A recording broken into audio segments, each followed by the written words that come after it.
அன்புள்ள கல்வி உங்களுடைய கருத்துக்களையும் ஃபீட்பேக்கையும் கேட்கிறப்போ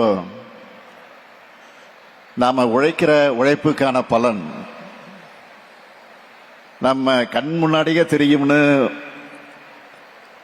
நான் இங்கே உணர்ந்திருக்கிறேன். அதற்காக பெருமைப்படுகிறேன். எனக்கு முன்னாடி பேசின எல்லோரும் தமிழ்நாடு எந்த அளவுக்கு கல்விக்கு முக்கியத்துவம் கொடுக்குது, எப்படியெல்லாம் திட்டங்களை கொண்டு வந்து எத்தனை இடர்கள் வந்தாலும் தன்னுடைய மாணவர்களை முன்னேற்றுதுன்னு பேசினாங்க. இந்த நிகழ்ச்சி நடத்துவதற்கு முக்கிய காரணம் எங்களை பாராட்டுவதற்காக அல்ல, எங்களை பாராட்டிக் கொள்வதற்காக அல்ல. இன்னைக்கு நாங்க உங்களை கொண்டாடுறதை பார்த்து அடுத்த பேட்ச் மாணவர்களும் இன்னும் படிப்பு மேல ஆர்வம் அதிகமாகணும். அதுதான் முக்கியம். அதிலேயும் மாண்புமிகு தெலுங்கானா முதலமைச்சர் திரு ரேவந்த் ரெட்டி அவர்கள் இந்த விழாவுக்கு வந்து நம்ம எல்லாம் பெருமைப்படுத்தி இருக்கிறார், மகிழ்ச்சியில் ஆழ்த்தி இருக்கிறார். தங்கை கனிமொழி அவர்கள் மூலமாக மாணவர்கள் நிகழ்ச்சின்னு சொல்லி அவர் அழைச்சதும் உடனே ஓகே சொன்னார். எனவே பல பணிகளுக்கு இடையில இங்கே வந்திருக்கிறார். நம்முடைய அரசோட மகளிர் பயணம் திட்டம் போலவே தெலுங்கானா மாநிலத்திலேயும் மகாலட்சுமி திட்டம் என்கிற பேர்ல பெண்களுக்கு கட்டணமில்லா பேருந்து பயணத்தை செயல்படுத்தி கொண்டிருக்கிறார். அதே போல தெலுங்கானா மாநிலத்தில் செயல்படுத்துகிற நல்ல திட்டங்களை தமிழ்நாட்டில் செயல்படுத்த நாங்களும் தயாராக இருக்கிறோம். இதுதான் ஆரோக்கியமான வளர்ச்சி அரசியல். போராட்டங்களில் உருவான தெலுங்கானா மாநிலத்தை போராட்ட குணத்தோடு பாதுகாத்து இந்தியாவினுடைய இளம் தலைவர் சகோதரர் ராகுல் காந்தி அவர்களுடைய பிரதிநிதியா அவர் வழிநடத்தி கொண்டிருக்கிறார் அந்த மாநிலத்தை பொறுத்த வரையில். அதற்காக நான் முதல்ல அவருக்கு என்னுடைய நன்றியை தெரிவிச்சுக்கிறேன். இங்கே கூடியிருக்கக்கூடிய மாணவ மாணவியரை பார்க்கும்போது எனக்கு எல்லையில்லா மகிழ்ச்சி ஏற்படுது. மாணவ செல்வங்களே, நீங்கள் படிச்சு முன்னேறுகிற காரணத்தால நீங்கள் மட்டுமல்ல உங்கள் குடும்பமும் முன்னேற போகுது. உங்களுடைய அடுத்த தலைமுறைக்கும் நீங்க கொண்டு போறீங்க, எனவே அந்த தலைமுறையும் முன்னேற போகுது. குடும்பங்கள் முன்னேறினா மாநிலங்கள் முன்னேறும், மாநிலங்கள் முன்னேறினா நாடு முன்னேறும். அதனாலதான் நாம தொடர்ந்து கல்வியோட முக்கியத்துவத்தை எடுத்து சொல்லிக் கொண்டிருக்கிறோம். 1000 ஆண்டுகளா சாதி எனும் கால் முளைத்த சதி அந்த சமூகத்தை ஆட்கொண்டதால நம்முடைய கல்வி வாய்ப்பு மறுக்கப்பட்டுச்சு. வரலாறு நெடுக இந்த ஆதிக்கத்துக்கு எதிராக கலகம் செஞ்ச புரட்சியாளர்கள் இருந்துட்டு தான் இருக்காங்க. அந்த தொடர்ச்சியோட உச்சமா திராவிட இயக்கம் தமிழ் மண்ணில் நிகழ்த்தின புரட்சி தான் இன்னைக்கு இந்த அளவுக்கு வேகமாக நடைபெற காரணமா இருக்கு. அன்றைக்கு சென்னை மாகாண பள்ளிகள்ல மதிய உணவு திட்டத்தை நீதி கட்சி அறிமுகப்படுத்தினாங்க. தொடர்ந்து பெருந்தலைவர் காமராஜர் அவர்கள் தமிழ்நாடு முழுக்க பள்ளிகள்ல மதிய உணவு திட்டத்தை அறிமுகப்படுத்தினார். தமிழ்நாட்டில் இருக்கக்கூடிய எல்லாரையும் எப்பாடுபட்டாவது பள்ளிகளுக்கு அழைச்சி அவர்களை படிக்க வைக்கணும் என்கிற காரணத்திற்காகத்தான்.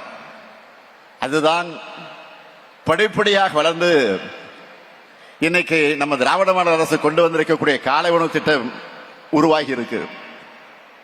தொடக்க கல்வி முடிச்சுட்டு மேற்கல்விக்கு போகக்கூடிய மாணவர்களுக்கு போக்குவரத்து வசதி ஒரு தடையா இருக்கக்கூடாதுன்னு சட்டமன்ற உறுப்பினராக நான் முதல்ல அவையில் எடுத்து வச்ச கோரிக்கை ஏற்று இலவச பஸ் பாஸ் திட்டத்தை அன்றைய முதலமைச்சர் தலைவர் கலைஞர் அவர்கள் அறிமுகப்படுத்தினார்.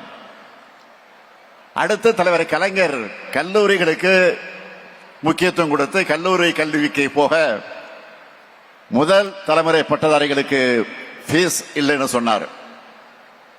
எல்லா சமூகத்தினருக்கும் கல்வி சாலைகளில் இடம் கிடைக்க இடஒதுக்கீட்டை உயர்த்தினார். இப்படி ஏராளமான போராட்டங்கள் நிறைஞ்சது நம்முடைய கல்வி பயணம். இந்த பயணத்தை அடுத்த கட்டத்திற்கு கொண்டு போகத்தான் நம்முடைய திராவிட மாடல் அரசு 4 ஆண்டுகளா புதுமை பெண் திட்டம், தமிழ் புதல்வன் திட்டம், நான் முதல்வன் திட்டம், மாடல் ஸ்கூல்ஸ், ஸ்மார்ட் வகுப்பறைகள், விளையாட்டுத்துறைக்கு சிறப்பு கவனம் செலுத்தக்கூடிய திட்டங்கள்னு ஏராளமான திட்டங்களை கொண்டு வந்து கொண்டிருக்கிறோம். ஒருவேளை உணவு தராததாலேயே, மாதம் 1000 ரூபாய் தராததாலேயே என்ன பெரிய மாற்றம் வந்துடுன்னு சிலர் நினைக்கலாம். காலை உணவு திட்டம் அறிமுகமானதிலிருந்து மாணவருடைய வருகை அதிகரிச்சிருக்கு. புதுமை பெண் தமிழ் புதல்வன் திட்டங்கள் செயல்பாட்டுக்கு வந்ததிலிருந்து +2 படிச்ச மாணவர்களை 75 விழுக்காடு மாணவர்கள் உயர்கல்வியில் சேர்றாங்க. குறிப்பா பெண்கள் உயர்கல்வியில் சேர்வது அதிக அளவு முன்னேற்றம் அடைஞ்சிருக்கு. அரசு பள்ளியில் படிச்ச 1878 மாணவர்கள் கடந்த 4 ஆண்டுகள்ல முதன்மை உயர்கல்வி நிறுவனங்களுக்கு படிக்க போயிருக்காங்க. இன்னைக்கு கல்வியில தமிழ்நாடு பெற்றிருக்கக்கூடிய எழுச்சி இந்தியாவில் இருக்கக்கூடிய பல மாநிலங்கள் திரும்பி பார்க்குது. நம்மோட திட்டங்களை அவங்க மாநிலங்களை செயல்படுத்த ஸ்டடி பண்ணிக்கிட்டு இருக்கிறாங்க. இந்த எழுச்சியை பொறுத்துக்க முடியாம தான் கல்விக்கு தடை ஏற்படுத்தலாம்னு ஒன்றியத்தில் நினைக்கிறாங்க. நம்முடைய வளர்ச்சியை பார்த்து ஒதுக்க முடியாம தடை ஏற்படுத்தக்கூடிய சிலருக்கு பயத்தை வரவழைக்கணும்.